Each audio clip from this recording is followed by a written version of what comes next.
Hello guys, I'm Sora, and today I will do a video, a guide on Dragon Ball Dokkan Battle about where to farm stones and how to use them. So, let's get started. First thing you wanna know is that this game is divided in 4 phases. First one being early game, then mid game, late game and ultra late game. But ultra late game can only be achieved by whales and really old players. So let's talk about these phases.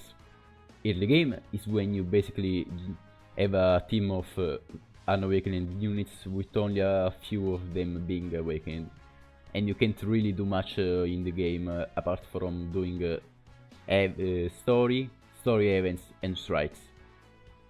Then you have mid game, which is when you have a full team of SSR URs all awakened, and you can start taking on Dokkan events.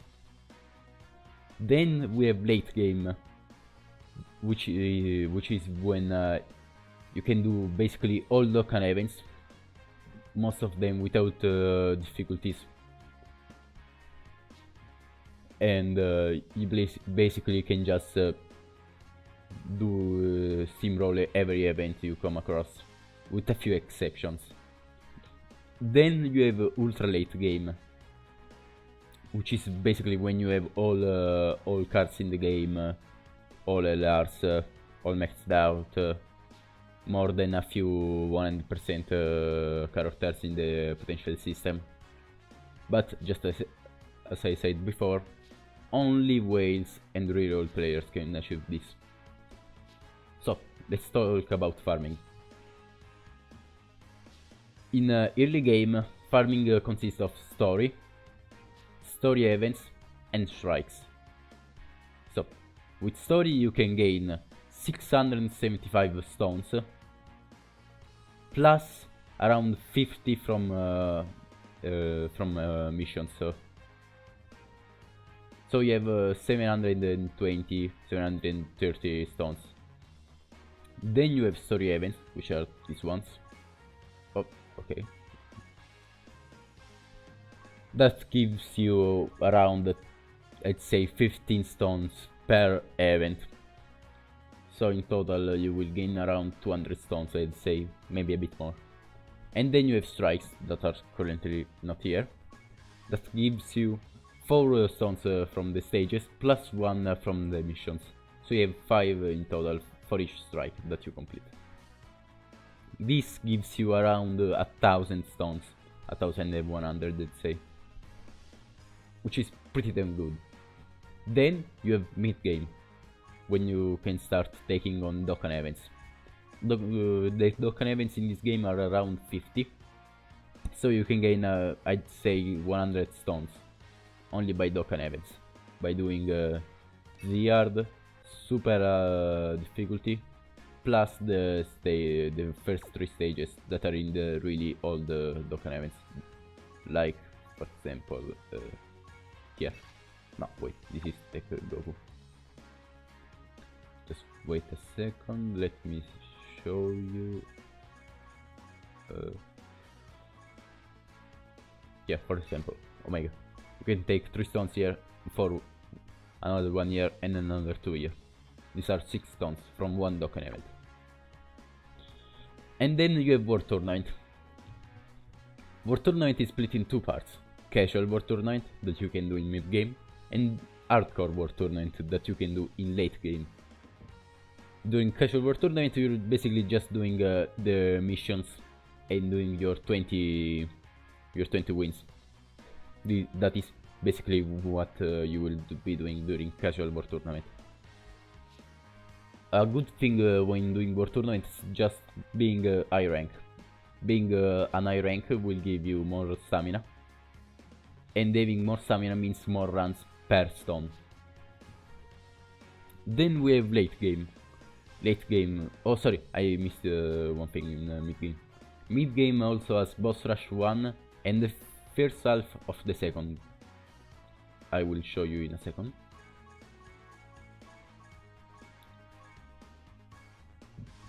It should be here. Yeah, there we go. Okay. So you can do the first two ones and then this one. This one will probably be too hard for a mid-game player. This will give you 35 stones total. So then let's move on to late game. Late game has boss rush 2 second half, boss rush 3, 4 and 5. You can gain 125 stones, which is really damn good. That's 2.5 multis. Really good. Then you have Extrinsic Awakening, which is close now.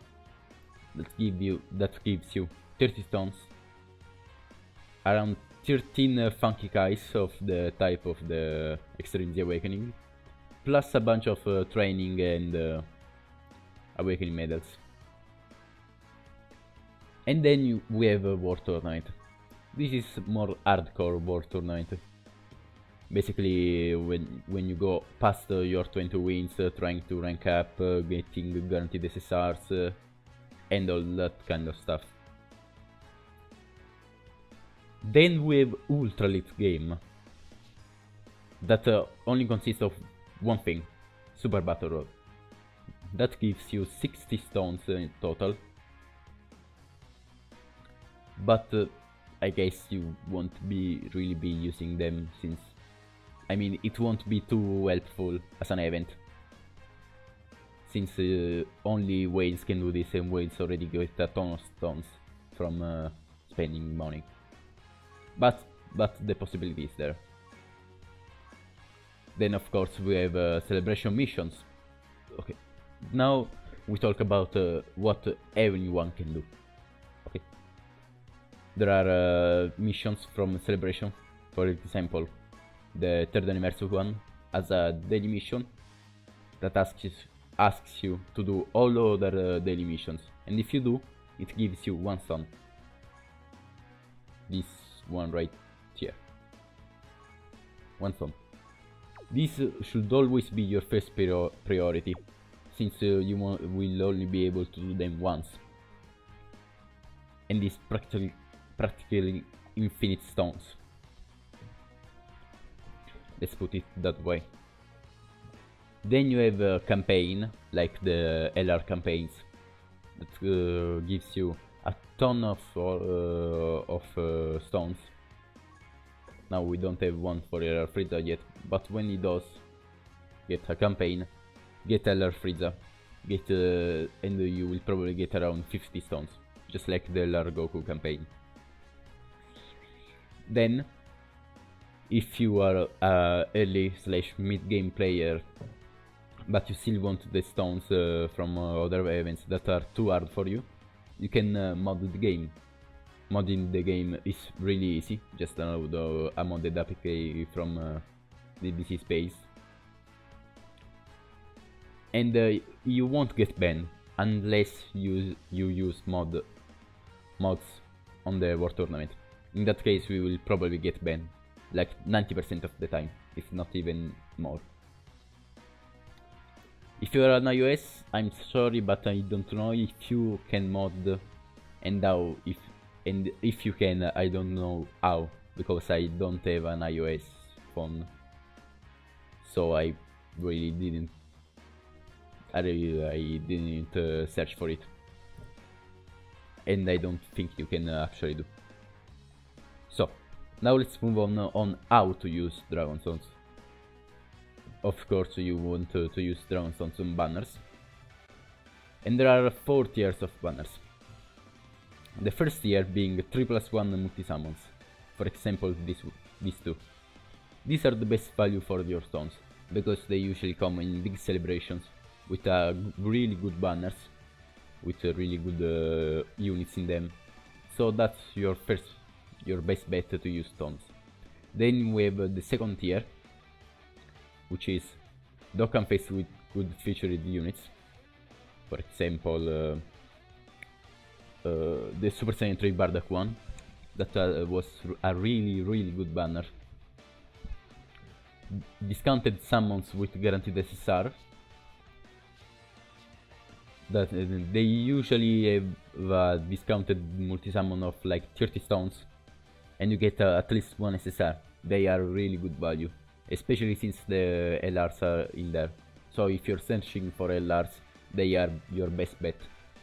And then multi-summons with a price at the end, like type banners. This usually gives you Elder Kais and orbs of that specific type. Then at the third tier, we have discounted summon, multi-summon or guaranteed SSR, like the Dragon Ball Heroes ones. They are still 50 stones, but they've a guaranteed SSR at the end, so they are still decent. At the fourth tier, we have banners that do nothing. These are pretty rare, and I don't think we had one since the 2nd anniversary. But if one pops out, don't summon on it. It's not worth it. Then, having said that, I'd say that this is all for the video. If you liked it, please consider subscribing and leaving a like. If you didn't like it, please leave a dislike and tell me in the comments what you didn't like in this video, and I will try to improve on it. So once again, thank you for watching, and I will see you next time. See ya!